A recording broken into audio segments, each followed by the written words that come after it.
Actu Debout, prenez votre temps et abonnez-vous à la chaîne, cela nous aide beaucoup et nous encourage à continuer à faire du bon contenu. Si vous aimez la vidéo, DONNEZNOUS un pouce en l'aimant, merci et profitez du reste de la vidéo. Alors, avant d'entamer le sujet sur le Sénat, parce que c'est un sujet qui est prévu, je voulais rapidement survoler une situation qui se passe à l'international et qui aura énormément de répercussions sur nos pays. Donald Trump l'a déjà annoncé. Pour lui, c'est l'Amérique d'abord. Donc, il est en train d'arracher, de couper toutes les aides qui sont accordées aux pays en développement ou aux pays du Sud, notamment les pays africains et tout.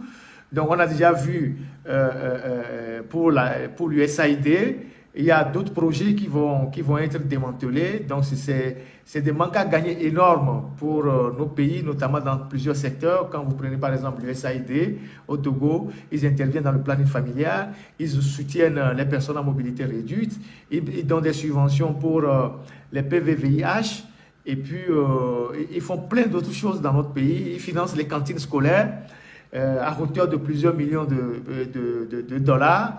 Et on sera privé de ces fonds-là.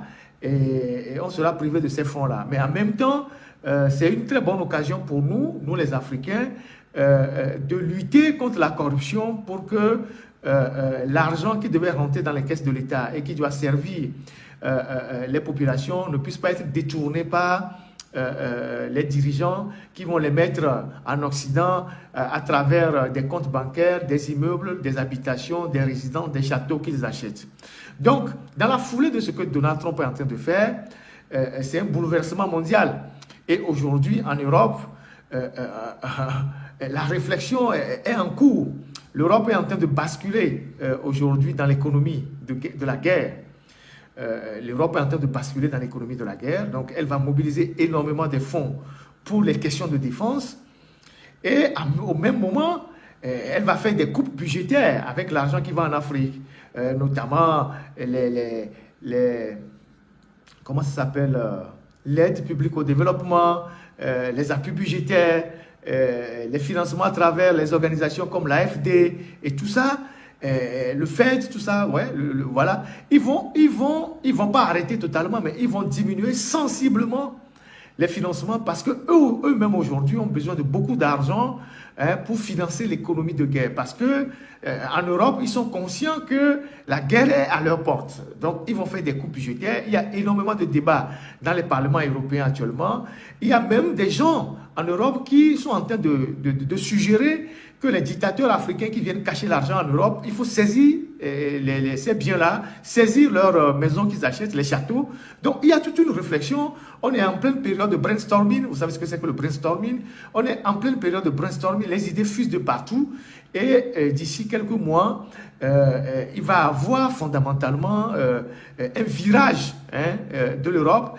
Et Dieu seul sait que nos pays reçoivent énormément d'argent, même si cet argent ne profite pas aux populations directement, et même si cet argent est détourné par les dirigeants. Nos pays reçoivent beaucoup d'argent qui vient de l'extérieur, et dans plusieurs secteurs, surtout l'appui budgétaire, les projets financés par l'AFD, plein de projets, et il va y avoir une cure d'amaigrissement à travers tous ces projets-là, et ça va être compliqué. Parce que, comme quelqu'un le dit dans les commentaires, l'Europe a besoin de 800 millions d'euros dans les mois qui viennent pour les questions de défense, pour se réarmer. Et donc, aujourd'hui, on est dans un bouleversement mondial, planétaire. Et nous, en Afrique, ces situations risquent d'impacter les populations vulnérables. Et en même temps, elle doit nous amener, les dirigeants, à lutter fondamentalement contre la corruption, à mobiliser les ressources internes. À mobiliser les ressources internes, 800 milliards d'euros, merci, à mobiliser les ressources internes pour notre propre développement, un développement endogène. On ne peut pas accepter que dans des pays comme le Togo, avec tout ce qu'on a comme ressources minières, comme opportunités, le port, l'aéroport, tout ce qu'on a là, qu'on ait encore des gens au Togo qui vivent dans des villages qui ne sont pas loin de Lomé ou dans des villages éloignés qui n'ont pas d'eau potable, qui n'ont pas d'eau potable, qui n'ont pas d'électricité, qui n'ont pas de centre de santé, qui n'ont pas d'ambulance, qui ne savent pas où se soigner. On ne peut pas accepter ça. Donc, dans les jours qui viennent, ça va chauffer en Afrique. Il va y avoir des bouleversements énormes. Il va y avoir des bouleversements énormes. Et c'est pour cela que, sur le plan de social, il y a des risques majeurs qu'à un moment donné, on puisse augmenter des taxes. Et certainement, ils vont le faire, des taxes sur certains produits ou sur certains services de l'État pour pouvoir combler le manque qui va arriver quand les parlements, tout ça, vont décider de délester nos pays de tous les aides qu'ils apportent pendant que nous sommes encore là. Donc, nous avons des dirigeants qui sortent beaucoup d'argent, énormément d'argent de nos pays vers les pays européens, vers les États-Unis, vers le Canada, pour acheter des appartements, pour créer des comptes au nom de leurs enfants, pour faire ci, pour faire ça. Et dans les jours qui viennent, je pense qu'il y a beaucoup de choses qui vont se passer. Les gens vont suivre ces comptes-là, les gens vont les traquer. Et il y a énormément de risques que certains perdent même leurs biens. Donc, il faut qu'on se prépare au pire en Afrique par rapport à tout ce qui se passe là, parce que nous avons passé des années durant à dépendre de l'extérieur. Nous avons passé des années durant à dépendre de l'extérieur, à ne rien faire dans nos pays, à ne pas mobiliser les ressources internes.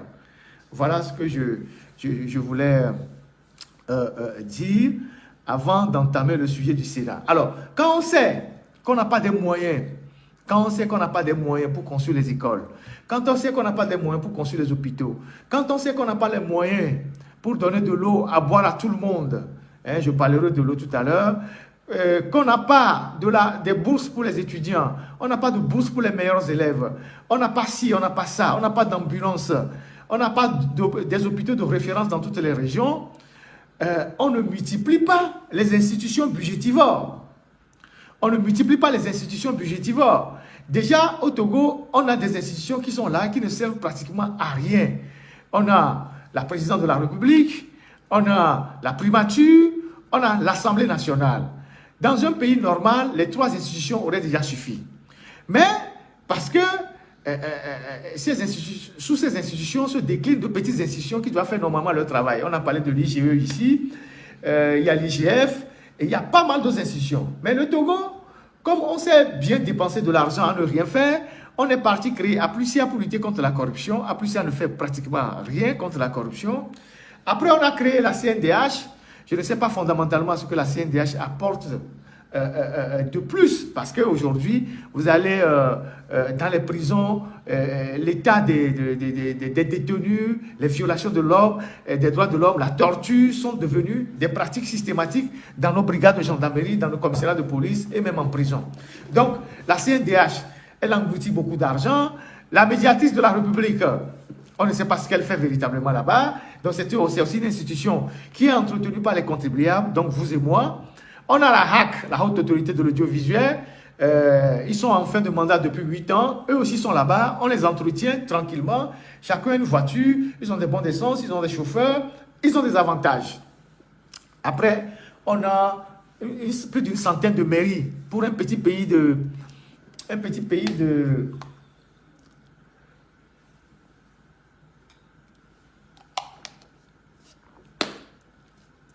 Pour un petit pays de 8 millions d'habitants, 8 millions, 9 millions, on a plus d'une centaine de mairies. Après, on a créé les gouverneurs. Je ne sais pas ce que les gouverneurs, 117 mairies, merci. Je ne sais pas ce que les gouverneurs, quel est le rôle des gouverneurs pendant qu'on a déjà les préfets. Merci beaucoup. On a déjà les préfets, on a les maires. On va créer des gouverneurs. Quand on essaie de caser certains barons dans les localités de l'intérieur. Et comme si cela ne suffisait pas, on met en place un Sénat.